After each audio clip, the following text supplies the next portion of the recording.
Hey Archery Talk, this is Lucas, and today I've got my kind of unboxing slash in-depth preview of the HHA Tetra Max. This one's set up specifically for the Hoyt Picatinny rail system. To start you off, a little bit of a background. My very first bow sight I ever got was an HHA Optimizer XL, I think, and I bought that used off the ArcheryTalk classifieds. And to kind of give you an idea of how HHA kind of how the customer service works is I bought that sight used, and eventually I after a few months of shooting it, I broke the windage block. Now I don't know if that's because the person who had it before me, the original owner, wasn't super gentle with it, or maybe it was me because I was a brand new bow shooter and I probably wasn't as easy on my equipment as I could have been. Anyway, the windage block broke and I didn't know what to do, and so I kind of contacted HHA through their website and said, hey, can I buy a new windage block? And they just sent me one. I didn't have to pay for anything. It was amazing. It was wildly unexpected and very appreciative, but that's how they stand by their product. I told them I wasn't the original owner. I told them I was something I bought used, and they went out of their way to send that to me kind of out of nowhere. It was brilliant. So that's kind of how these guys, that's how their warranty works. They have probably the best warranty in the business. There's a couple other brands that maybe have comparable, and that's just, now they stand behind it as well as you can stand behind a product. So I'm super excited to test this thing out. I wanted a sight to fit the new Hoyt, and this is going to be the one now. I just have to wait for the bow to get in. But without further ado, let's kind of get this sight set up, and we'll show you how it all works and every bit of functionality involved. All right, let's crack open this packaging, and we'll see what's inside. As you can see, this is the Hoyt edition with the Picatinny sight mount, and this is the smaller of the two sizes. This is the 1 3/4 inch. So just the MX, and there's also a 1 5/8 inch. That would be the MXL, and the 19 is the 19 thou pin. You can also get a 10 thou pin if you like, but I'm old and I need a bigger pin so I can see what I need to look at. So let's hop open the box and see what we can see here. So here in the back, there's a couple of Allen keys, and that looks like maybe like I don't know if that's a pin, another pin for the yardage marker. I'm not sure. And then we've got some instructions, so we'll have a look at that in a minute. We've got some stickers. We've got some yardage tapes.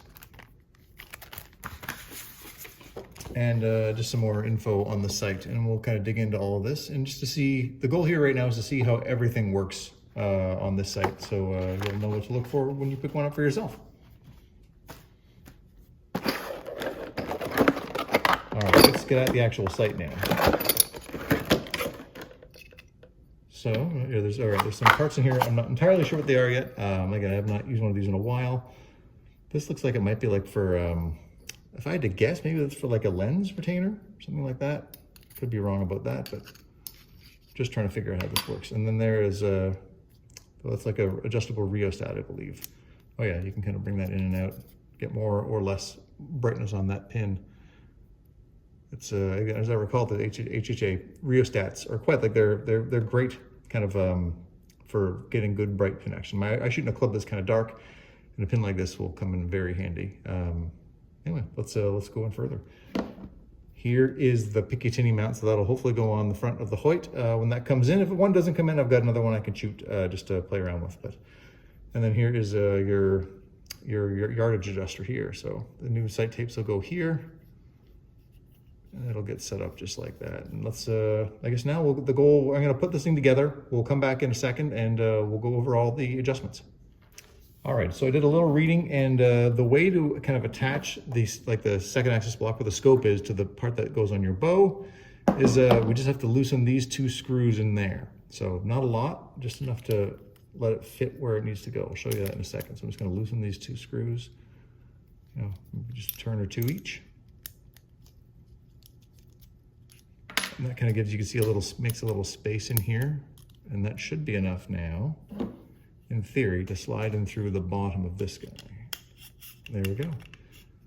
Then we can just lock this into place, and then you can move up. The nice thing about this side is you have all of this vertical adjustability here to kind of find where you want where your 20-yard mark is going to be, and then you've got the full wheel of adjustment here to go up and down even farther. So this is and really, I think probably like 4 inches of total adjustments, maybe a little over 2 inches on the wheel.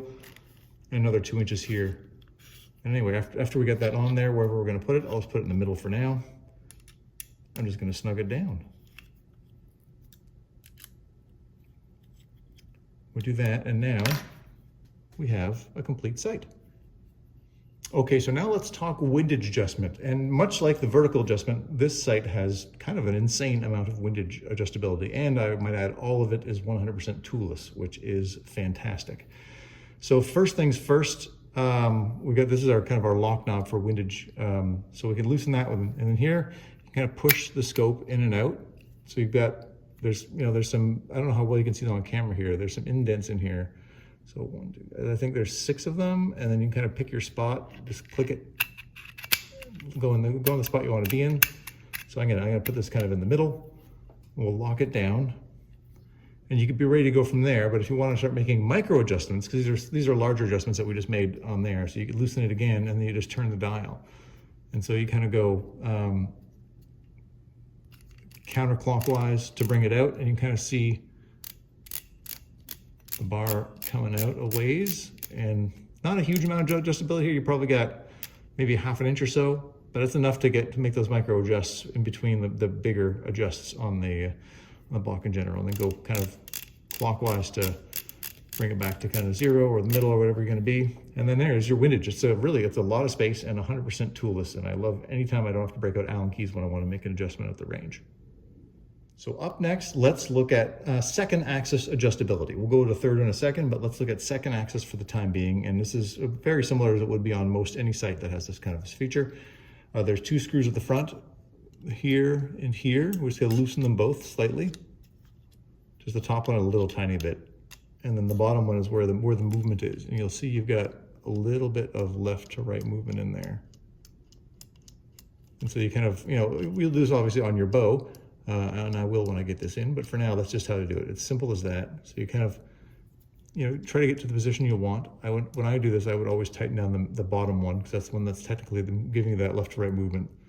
So you get it, put it in place, tighten it down on the bottom, then on the top, and then that's how you get your second axis set. Super easy.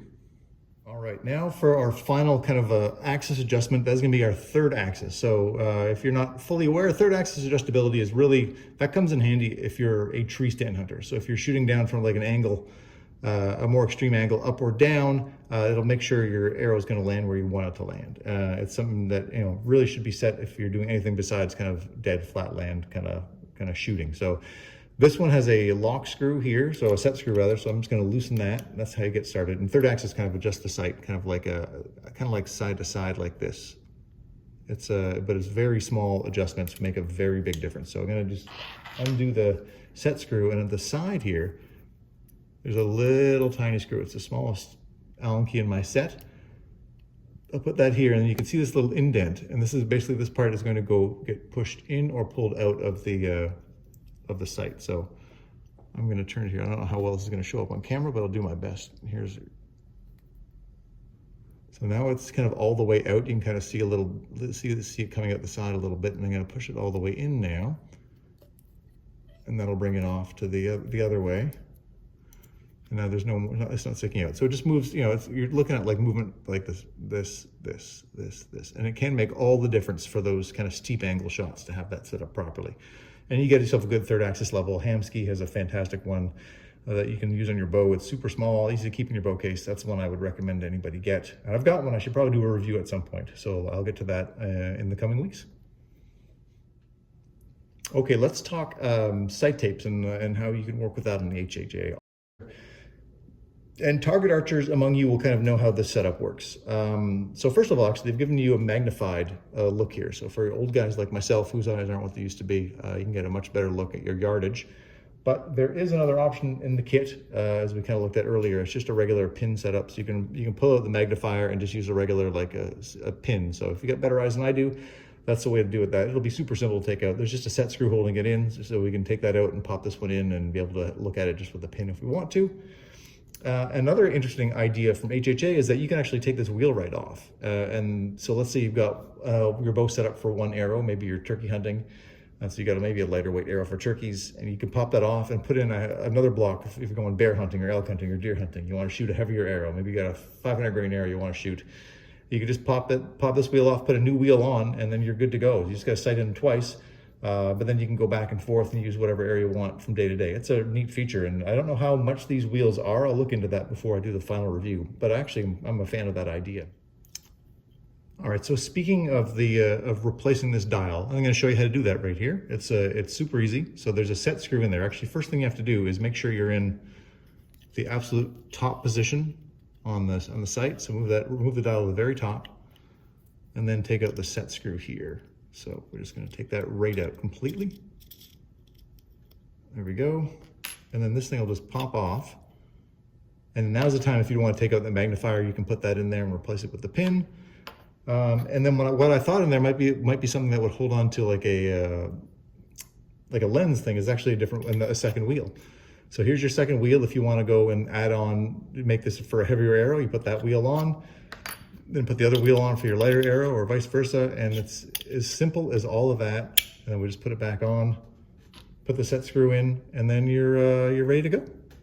So another thing to look for on these HHA Tetra sights is that this gearing is all brass. Like this is not a product that's going to wear out on you. It's 100% brass on the gearing and the teeth and everything like that. So this is going to last an absolute lifetime. The sight, outside of like the tape, this is all metal. This is a metal sight through and through. It is built like a tank, and it should literally last a lifetime. And I think that's the whole purpose here, because HHA's got this kind of no questions asked warranty. So if you get a problem with the sight and craftsmanship, which I can't imagine you would, they'll take care of it for you with their awesome warranty. That's about as good as you can ask for. And again, these guys, again, I mentioned earlier at the top how I bought a used sight, and I was nobody in the archery industry, and they sent me a new piece for the sight, sight unseen. It was amazing. So I think that's about it for now, Archery Talk. I will follow this up with a full review on this sight, and maybe a sighting in video or something like that once I get the bow to come in the future. Beyond that, thanks so much for watching, and we'll see you again soon.